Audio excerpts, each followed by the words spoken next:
Hey guys, welcome to this next YouTube video. Today I'm going to be analysing Jay Kelly's putting stroke. Jay Kelly, if you don't already know, is a very good long game coach, has many professionals on his books. He's based at West Kent Golf Club back in London, where I'm from, and he's also been my coach for the last 10 years. I'd definitely say he's one of the best long game coaches in the UK, but it's now my turn to try and help him out, as he's helped me out a lot over the years. So let's jump into a voiceover now of me breaking down his putting stroke, and then we're going to come back outside here and break it down further. Let's get into the video.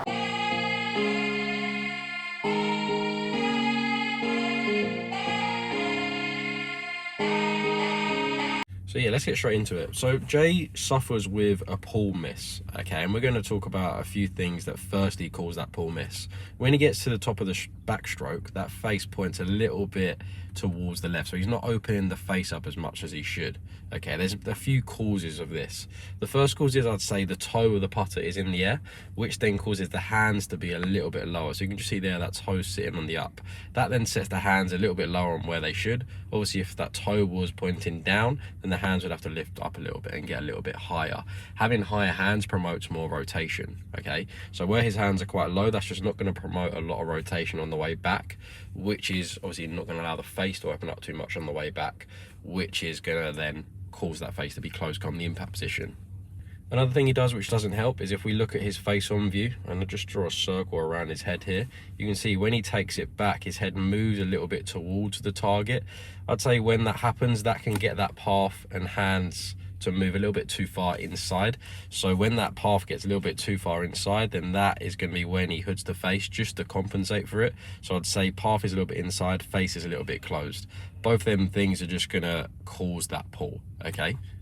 Because where that path gets inside, where his head moves this way, that then causes that sort of hooding feeling, which then doesn't allow that face to open up to a good amount on the way back. So then by the time he comes back to the impact position, that face is pointing left, purely just because he hasn't opened it up enough in time.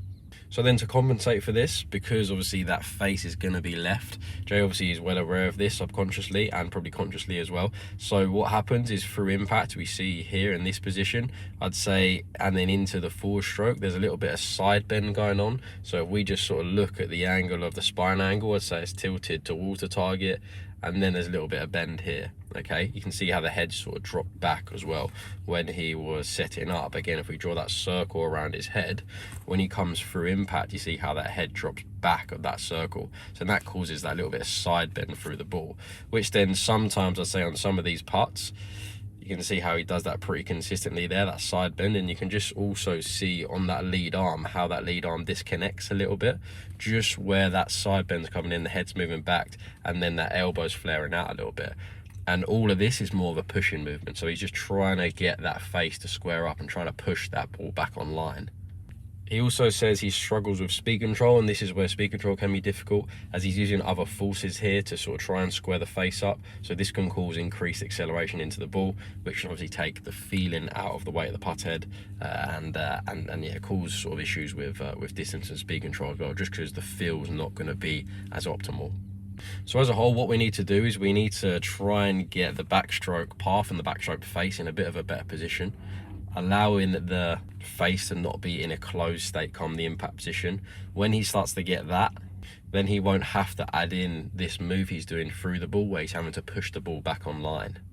So with them higher hands at address and that putter sitting a little bit flatter, that should help that path not move inside as much, and then that's obviously going to allow that face to stay open as well. So then when he starts to realise he's getting into this position at the top where that face is opening up a bit more, then through the ball he's not going to be compensating for it, otherwise he will experience a push miss.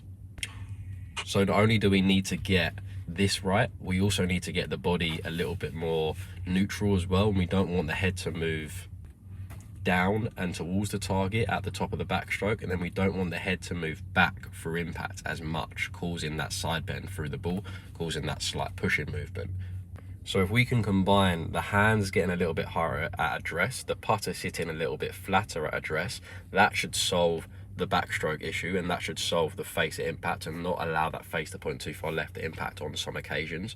Then if we can combine that with keeping the head and the chest a little bit more stable and not the head moving around too much, then that's obviously just going to provide us with a bit more consistency. Because where Jay moves a little bit, say towards the target by, let's say, it's like 5 to 10 centimeters, then off the target by 5 to 10 centimeters, he's going to have to do that head movement every single time consistently for some sort of consistency. Okay, so obviously that's going to be quite hard to repeat. So it's far easier just to focus on keeping the head and the center of the chest still, especially on the backstroke and into impact, just because that's a far more repeatable movement. And just as an example here, you can see I've got Cameron Smith up on the screen, arguably probably the best putter in the world.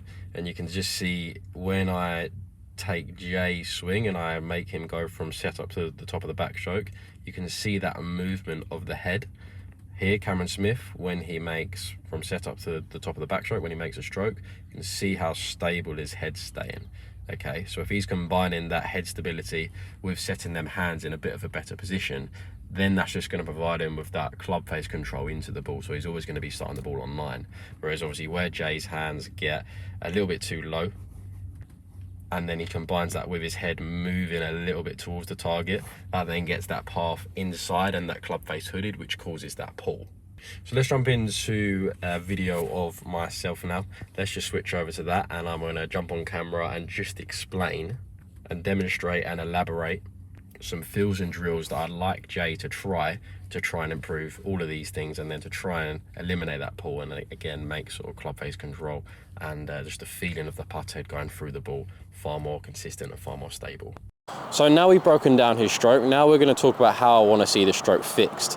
Now in terms of the backstroke, what I obviously covered is I want to try and get the hands a little bit higher.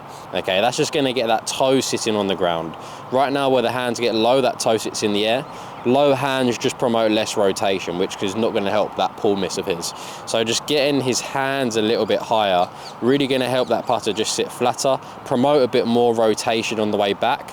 And just where we're setting them hands higher and that handle higher, that should set that swing plane a little bit higher as well, which should help his path out. So his arc should be a little bit neater instead of it coming inside as much, okay? Because we don't want to have low hands, inside and hooded path. That was what was causing the pull. In terms of the face-on view, from trying to fix the backstroke, we obviously saw that his head worked a little bit down and towards the target, just like so. Now generally when my head moves this way, that path wants to get a little bit inside. Okay, so then just again, what I'd suggest he does is maybe gets a mirror out, try and clock your eyes on the mirror, and you're just trying to keep your eyes always in the same point on the mirror. That's then going to allow your head to stay very still throughout the stroke. Obviously we saw there with Cameron Smith, his head stays very still on the backstroke, and that just allows that path to be stable. So combining them higher hands with that toe sitting a bit more on the ground, with that head remaining still on the backstroke, that should provide him with a little bit more stability, a little bit more rotation on the way back, which is going to help that impact position. And again, that mirror is going to be really helpful when we come to fixing the forward stroke. If we can get him into a position at the top of the backstroke where he's got more rotation and his head's still, we want to try and avoid this move so much where the head moves back and that lead arm flares out. Now his position at the top is going to be better and more rotated. If he does this, then he's probably going to push it. So we now need to fix the forward stroke just to try and balance things out. Okay, because that pull might then go to a push because he's corrected the backstroke and not the forward stroke.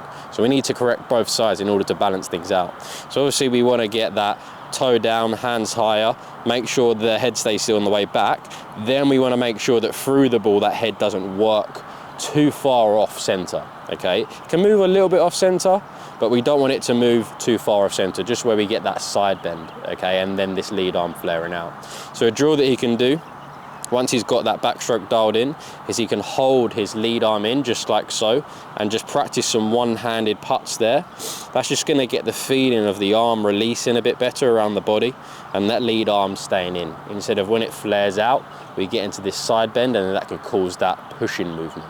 Okay, obviously we know that this pushing movements come in because of the pull bias backstroke. So with a pull bias backstroke and a push bias forward stroke, that balances things out.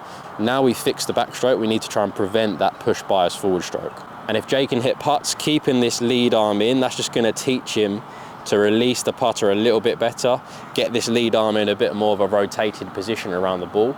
Now he can actually afford to get into that position because his backstroke is way less pull bias. So you can see there what we've done is we fixed the backstroke first and then we fixed the forward stroke. It's important to do them both pretty much in the same lesson, because if we fix the backstroke but left the forward stroke, then it'd probably be pushing it.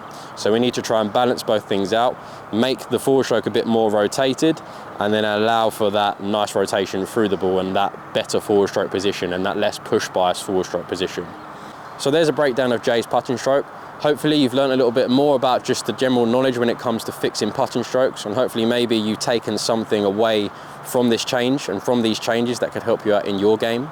It's definitely really important to have a good knowledge of what causes what and why these things happen, as it's just going to only benefit you when it comes to your own putting. So I hope you enjoyed the video. If you can like and subscribe, I'd really appreciate it, and I'll see you next week.